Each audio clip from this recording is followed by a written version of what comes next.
Это не моя прихоть, не я так захотел, это меня телезрители мои попросили. Не могу же я отказать своим зрителям. Я их уважаю, равно как и они меня. Вообще я считаю, что уважение – это главное в нашей жизни. Телеканал «Россия-1». Вчерашний выпуск. Про Саакашвили. Ну как, там не про Саакашвили, это на самом деле «Вести» с Дмитрием Киселевым, и там есть сюжет про Саакашвили. И вот я пока добирался до того, что позаимствовано было с моего канала, наткнулся на кое-что интересное. Тоже про Саакашвили. В Киеве его роскошный пентхаус сейчас продают за $1 миллион. Видимо, привычка к роскоши осталась. Американское жалование Саакашвили $200 тысяч в месяц. Не знаю, что там по пентхаусу в Киеве, но по поводу зарплаты $200 тысяч в месяц не очень. Вот это вот справка Михаила Саакашвили. $198 тысяч в год. Лента.ру. В качестве доказательства одесский губернатор предложил копию справки о доходах. В ней говорится, что Саакашвили с 1 мая работает в институте. Его годовой оклад составляет $198 тысяч. Точка.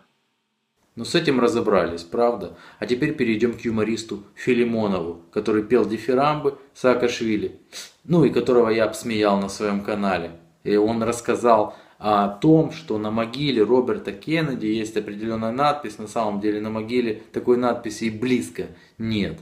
Ну, давайте посмотрим. Я как-то был в Вашингтоне на Арлингтонском кладбище, и там могила Роберта Кеннеди. Я перематываю, потому что вы все это уже слышали.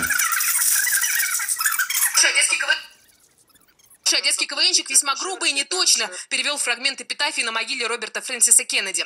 Он звучит примерно так. Крохотные струйки надежды способны слиться в поток, который сможет снести стены угнетения и сопротивления. Но эта цитата вряд ли подходит для нынешней ситуации.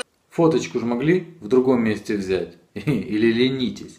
Бывший одесский КВНщик весьма грубо и неточно перевел фрагмент эпитафии на могиле Роберта Фрэнсиса Кеннеди. А теперь я объявляю конкурс на приз губернатора Одещины. Вот так вот выглядит могила Роберта Фрэнсиса Кеннеди. Он звучит примерно так. А где здесь про реку?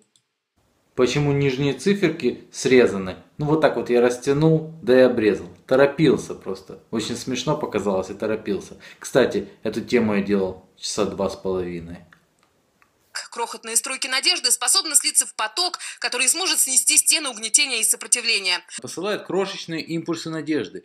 И происходит пересечение таких импульсов из миллиона центров энергии и смелости. Эти импульсы создают ток, который может смести самые мощные стены угнетения и сопротивления. С этим разобрались, да? Сегодняшний сюжет по поводу человека, который выжил, будучи в руках батальона «Торнадо». Вот рассказ жителя Донецка Руслана Куренкова. Он приехал в Днепропетровск, чтобы продать машину. Навели соседи из квартиры. Ну, где-то я это уже видел, только внизу не мутненько было, а там мое лицо было. И сразу достает паяльную лампу, поджигает и мне в плечо. Сколько ты лет в ДНР? Дает паяльную лампу, поджигает и мне в плечо. Сколько ты лет в ДНР? Когда вступил в ДНР, у меня глаза круглые. Вот так вот сделаем, чтобы понятнее было. И сразу достает, поджигает и мне в плечо. Поджигает и мне в плечо. Сколько ты лет в ДНР? Вот через год, видите, вот осталось. Вот это вот было до кости.